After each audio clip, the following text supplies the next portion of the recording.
आपने देखा होगा कल परसों मूडीज ने भी बोला कि भाई दिसंबर तक we are expecting a recession in United States. Probability काफी बढ़ रही है, बहुत ज्यादा बढ़ गई है। मतलब अलग अलग यूबीएस की भी रिपोर्ट थी, बैंक ऑफ अमेरिका भी की भी रिपोर्ट थी, तो अलग अलग पैटर्न्स में वो उसको एनालाइज करते हैं। तो एक में तो 87% तक प्रोबेबिलिटी जा चुकी है कि US will go in recession. एक में around 52% the probability is there that it will US will go into recession. So I think tariff वाला जो है ना, वो जो एक रेटोरिक चलाया है मिस्टर डोनाल्ड ट्रंप ने कि trillions of dollars are coming, वो उनके ही सेविंग्स में से बस गवर्नमेंट को पैसा जा रहा होगा। So that and they are finding, they are, उनको लग रहा है कि भाई ये तो बाहर से पैसा आ रहा है, तो ये नहीं होगा। सो उसका इम्पैक्ट जो है वो डेफिनेटली इन्फ्लेशन बढ़ने के पॉइंट तरफ हो सकता है।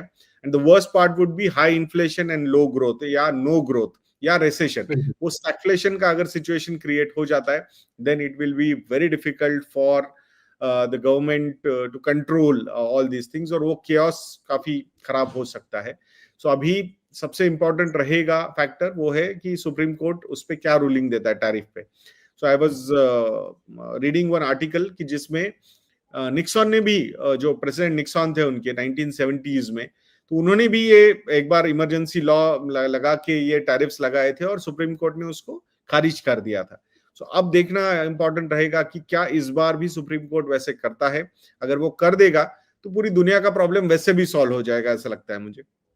सो अभी वो रूलिंग कब आती है तभी देखना होगा।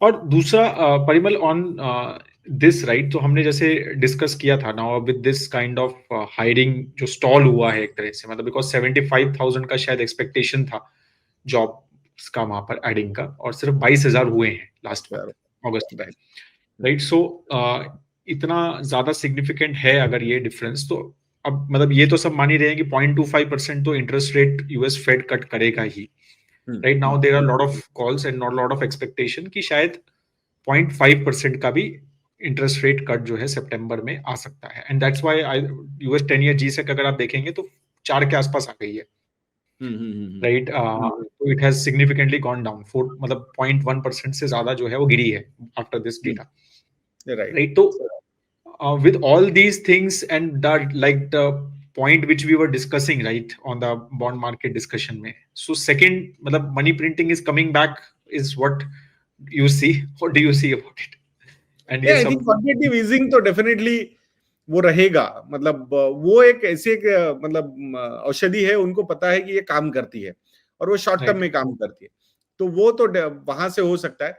अब नॉर्मली कैसा होता है कि federal reserve chairman and president ये जब इन सिंक होते हैं तो नॉर्मली ये डिसीजंस लिए जाते हैं, या फिर बहुत ही जबरदस्त पैनिक सिचुएशन अगर होती है, जैसे कोविड जैसी वगैरह अगर हम बात करते हैं, ग्लोबल फाइनेंशियल क्राइसिस की बात करते हैं, तो वो हो जाता है।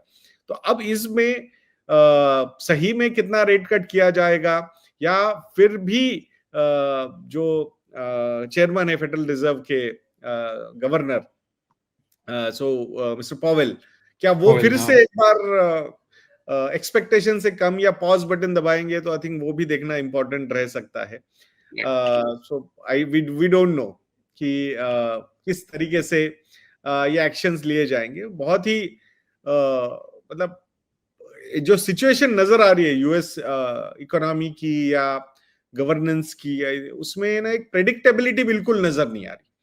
सो नोबडी कैन डिपेंड, मतलब उनपे क्या कैसे बिलीव करे यही समझ में नहीं आ रहा है किसी को। सो ये थोड़ा सा ट्रिकी सिचुएशन डेवलप हो रहा है, यही लग रहा है अब।